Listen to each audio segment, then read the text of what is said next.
Hi అండి. అందరికీ నమస్కారం. అందరూ ఎలా ఉన్నారండి? నేనైతే చాలా బాగున్నాను. మీరందరూ కూడా బాగుండాలనేసి మనస్ఫూర్తిగా అయితే కోరుకుంటున్నాను. ఈ వీడియో చూడడానికన్నా ముందు మీకు ఒక స్మాల్ రిక్వెస్ట్ అండి. మన వీడియోస్ కనుక మీకు నచ్చితే ఒక లైక్ చేసి మన ఛానల్ని సబ్స్క్రైబ్ చేయండి ఫ్రెండ్స్. అలాగే పక్కనే ఉన్న బెల్ ఐకాన్పై ప్రెస్ చేయండి. మన వీడియోస్ పోస్ట్ చేయగానే నోటిఫికేషన్ రూపంలోనైతే మీ వరకు వచ్చేస్తాయి. ఇక లేట్ చేయకుండా వీడియోని అయితే కంటిన్యూ చేసేద్దాం. నిన్న ఈవినింగ్ అయితే మా ఊర్లో బాగా గాలిదుమ్ము వచ్చిందండి. అసలు ఊళ్ళో ఉన్న చెత్త మొత్తం కూడా మా ఇంట్లోకే వచ్చిందండి. ఆ వీడియో తీద్దాము అనేసి అనుకున్నాను. కానీ ఆ చెత్తతో ఉన్న వీడియో తీయటం ఎందుకులే అనేసి తీయలేదండి. ఇలా ఊడ్చి చల్లేసి ముగ్గు వేస్తూనే అయితే తీశాను.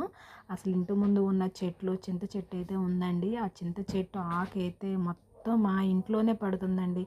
చెట్టు నీడైతే మా ఇంట్లోకి రాదు కానీ చెట్టు ఆకులు మాత్రానికి మొత్తం మా ఇంట్లోనే ఉంటాయండి. మరి ఆ చెత్తతో ఉన్న వీడియోస్ తీస్తే బాగోదు కదా అండి. అసలు ఎంత చెత్త, గాలి దుమ్ము అయితే మామూలు గాలి దుమ్ము కాదండి అసలు. ఇక నైట్ భోజనం చేసిన తర్వాత నుంచి స్టార్ట్ అయ్యిందండి. అప్పటి నుంచి స్టార్ట్ అయ్యి ఇక నైట్ మొత్తం కూడా కరెంట్ అనేది లేదండి. ఇంట్లోకి బయటకు తిరగటమే సరిపోయిందండి మాకు. అంటే ఇంట్లో ఇన్వర్టర్ ఉంది కానీ ఎంత ఫ్యాన్ వేసుకున్నా కూడా ఇంట్లో ఉబ్బగానే ఉందండి. కాస్త వర్షం పెద్దగా వస్తే బాగుండేదేమో అనిపించింది. చిన్న జల్లు అయితే వచ్చిపోయిందండి. కాకపోతే గాలిదుమ్ము మాత్రానికి బాగా వచ్చిందండి. ఇక ఇంటి ముందు మొత్తం శుభ్రం చేసేసుకునేసరికల్లా 1 అవర్ అయితే అయిందండి. ఇక వాషింగ్ మిషన్లో బట్టలు అయితే వేసానండి. మాది ఫుల్లీ ఆటోమేటెడ్ కాదండి, సెమీ ఆటోమేటిక్. ఇలా వాటర్ అయితే నేను బయట నుంచి అయితే ఇలా వేస్తాను. నేను ఈ వాషింగ్ మిషన్ కొని 5 ఇయర్స్ అయితే అవుతుందండి. ఇది కొన్న తర్వాత నాకు కాస్త పనులల్లో రెస్ట్ అయితే దొరికిందండి. అసలు ఈ సమ్మర్ వచ్చిందంటే రోజుకి ఒక్కొక్కరు మేము 2, 3 జతలైతే పడుతుంటాయండి. అసలు ఉబ్బదీసిన ప్రతిసారి కూడా స్నానాలు అవి చేస్తుంటారు. 2 రోజులకే ఈ వాషింగ్ మిషన్ అయితే నిండిపోతుంది. ఇక ఇది మిషన్ అయితే రన్ అవుతుందండి. చెప్పాను కదా నేను గాలి దుమ్ము వచ్చిందనేసి. మొత్తం ఈ మిషన్ మీద మొత్తం దుమ్మే పడిందండి. బట్టలు వాష్ చేసిన తర్వాత దానిని కూడా పైన అయితే క్లీన్ చేసుకోవాలి. ఇక గిన్నెలు అయితే ఉన్నాయండి, వాటిని తోమేసుకోవాలి. రోజుకి మాత్రానికి కొన్నే గిన్నెలు ఉన్నాయండి. నాకు ఎప్పుడు కూడా ఏ రోజు ఆ రోజు రుద్దుకోవటమే ఇష్టం అనేసి చెప్పాను కదండి. ఎప్పుడు తిన్న గిన్నెలు అప్పుడే కడిగేసుకుంటే నాకైతే ఇలా ఈజీగా ఉంటుంది. చూసారా, కొన్నే గిన్నెలు ఉన్నాయి. మార్నింగ్ టిఫిన్ చేసిన తర్వాత టిఫిన్ గిన్నెలు, ఇలా మధ్యాహ్నం లంచ్ అయిపోయిన తర్వాత ఈవినింగ్, ఇక నైట్ ఇలా మార్నింగే రుద్దేసుకుంటే ఈజీగా ఉంటుందనేసి నేను అప్పటిదప్పుడే చేసేసుకుంటాను. కొద్దిమంది ఏమో మార్నింగ్ ఈవినింగ్ కలిపేసి ఒకసారి రుద్దేసుకుంటే అట్లా హౌస్ దగ్గర ఎక్కువసేపు ఉండవలసిన అవసరం లేదు కానేసి కొద్దిమంది అయితే అనుకుంటారు. మాకు ఇంట్లో కొంచెం సింక్ అనేది చాలా చిన్నగా ఉంది కదండి. కొన్ని గిన్నెలు పడ్డా కూడా సింక్ నిండా గిన్నెలు ఉన్నాయనేసి అలా నేను ఎప్పుడైతే రుద్దేసుకుంటాను. ఇల్లు కూడా చాలా నీట్గా అయితే ఉంటుంది అలా చేసుకుంటే. నిన్న సండే రోజు మటను గారెలు చేశాం కదా అండి. ఆ వీడియోకి ఇది కంటిన్యూషన్ అండి. ఇక గారెలు కూడా మొత్తం అయిపోయాయి. మా పిల్లలు తినేసి ఆ గిన్నెని మంచం కింద పెట్టారండి. నాకు ఆ రోజు ఈవినింగ్ రుద్దేటప్పుడు దొరకలేదు. మంచం కింద ఉన్నది ఈవినింగ్ గిన్నెలు రుద్దడం తర్వాత ఇల్లు ఊడుస్తుంటే మంచం కింద అయితే దొరికిందండి. ఇక దానిని కూడా తీసేసి సింక్లో వేసి తెల్లారి మార్నింగ్ అయితే రుద్దుతున్నాను. నిన్న నైట్ గాలిదుమ్ము వచ్చింది కదా అండి. ఇక ఈ రోజు అయితే ఎండ అయితే విపరీతంగా వస్తుందండి. వచ్చే కొద్దిపాటి వర్షం ఎంత ఒక 10 నిమిషాలు కూడా రాలేదండి. జల్లు అంటారు కదా అండి, ఒక చిన్నపాటి జల్లు అయితే వచ్చిందండి. నేను ఆ వీడియోనైతే తీయలేదండి. ఈసారి మళ్ళీ గాలిదుమ్ము అలా వస్తే వీడియోనైతే తీస్తాను. ఎందుకంటే ఇక ఈ మే నెలలో మొత్తం కూడా ఇలా గాలిదుమ్ములు, ఆకస్మికంగా వర్షాలు వస్తూనే ఉంటాయండి. ఒకసారి అయితే ఆ వీడియోని కూడా తీసేస్తాను. నేను ఈరోజు పూల మొక్కల్లో కొంచెం చెత్త అవి ఉందండి. పిల్లలు లేసేసరికల్లా అది మొత్తం కూడా క్లీన్ చేసేసి ఫ్రెష్ అయితే అవ్వాలండి. ఇక వాళ్ళు లేసిన తర్వాత టిఫిను, వంట, ఇక అదే పని సరిపోతుంది. ఇక మధ్యాహ్నం టైంలో చేద్దాము అంటే బయట ఎండ కొడుతుందనేసి అది చేయడం కుదరట్లేదండి. ఇక ఈవినింగ్ 6 వరకు కూడా ఇంట్లోనే ఉంటున్నాము. 6 తర్వాత ఇక ఇంట్లో పనే సరిపోతుంది. రోజు అలానే అవుతుంది, చేయడం అయితే కుదరట్లేదు. పూల మొక్కలలో బాగా పిచ్చి మొక్కలు అవి ఉన్నాయండి. అలాగే గాలిదుమ్ము వచ్చింది కదా, అందులో ఆకులు, చెత్త అవి అన్నీ ఉన్నాయి. వాటన్నిటిని కూడా క్లీన్ చేస్తాను. కాకపోతే అది వీడియో ఏమీ తీయనండి. ఈసారి ఏమన్నా మొక్కలు వేస్తే మాత్రానికి ఆ వీడియోని అయితే తీస్తాను. ఇంట్లోకి వేసుకోవడం కోసం అనేసి ఈ చెప్పులైతే తీసుకున్నానండి. నాకు బాగా మడమలు అంటారు కదండి, పాదాలు అవి నొప్పులుగా ఉంటాయండి. నేను ఆల్రెడీ టైలరింగ్ అయితే చేస్తానండి. ఆ టైలరింగ్ వీడియో కూడా ఉంది. కావాలంటే డిస్క్రిప్షన్‌లో కానీ, కామెంట్ల సెక్షన్‌లో కానీ వీడియో పెడతానండి. చూసేయండి. ఇలా ఇంట్లో పని చేసుకుంటూ టైలరింగ్ చేయడం అంటే చాలా కష్టంగా ఉందండి. అందులో ఒకటి మిషన్ కుట్టేటప్పుడు మోటార్‌తో కదా అండి కుట్టేది.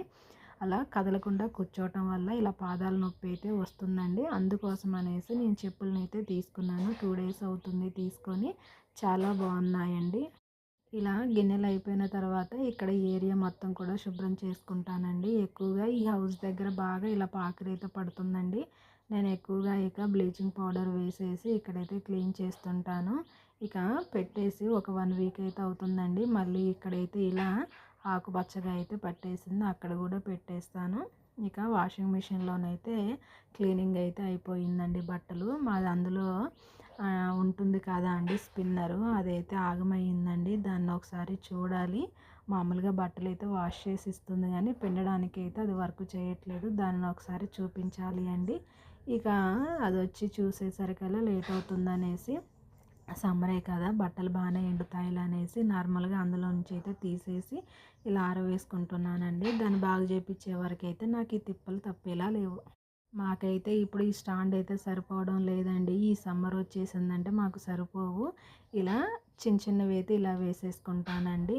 అంటే జెంట్స్ పాయింట్లు, నైట్ పాయింట్స్ ఉంటాయి కదండీ! అవైతే బయట గేట్ పైన అయితే ఆరేస్తానండి. ఇలా చిన్న చిన్నవి అయితే దీని మీద వేసుకుంటాను. సరిపోవడం లేదు.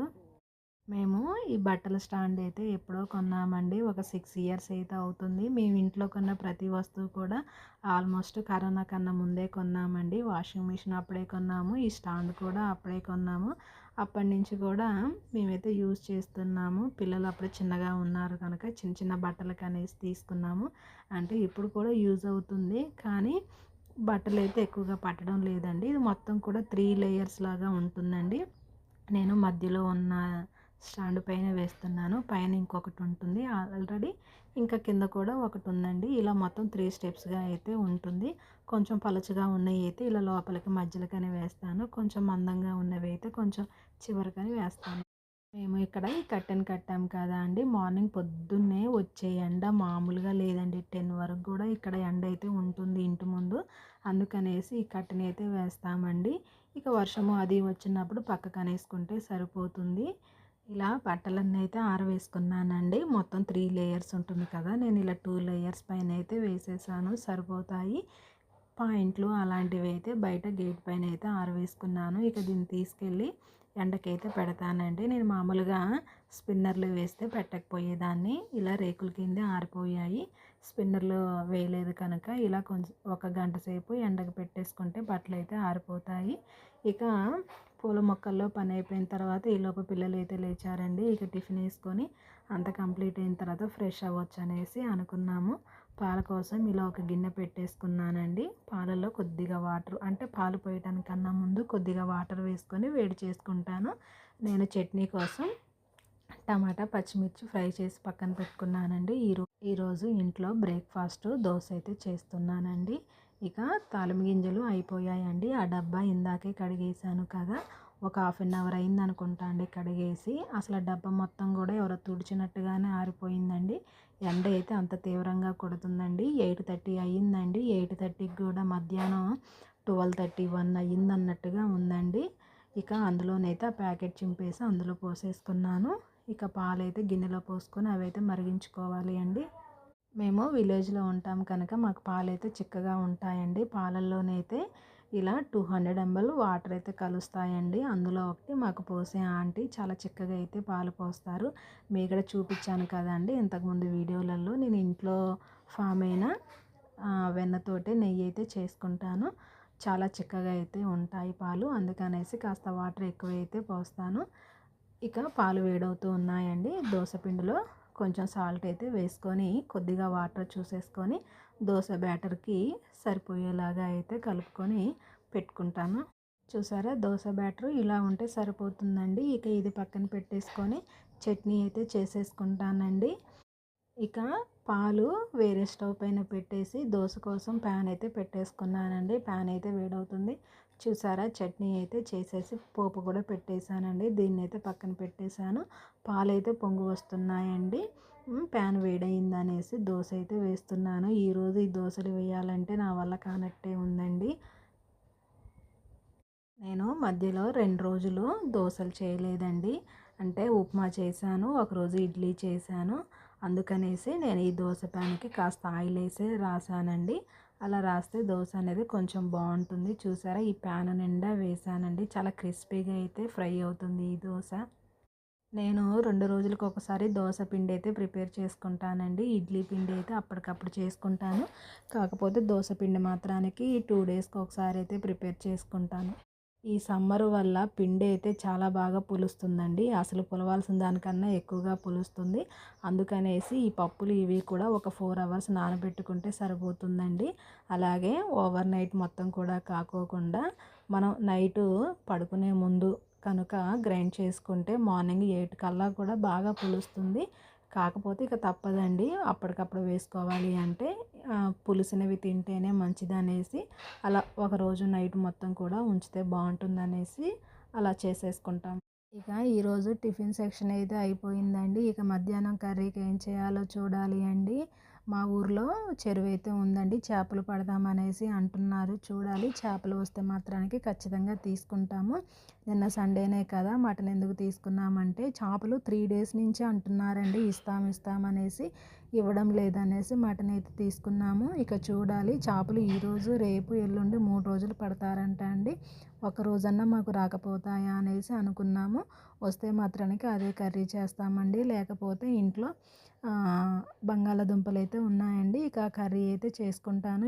ఈరోజు ఎందుకో నాకు అస్సలు ఓపిక లేదండి. చెప్పాను కదా టైలరింగ్ చేస్తానని. అందువల్ల పాదాలైతే బాగా విపరీతంగా నొప్పులేస్తున్నాయి.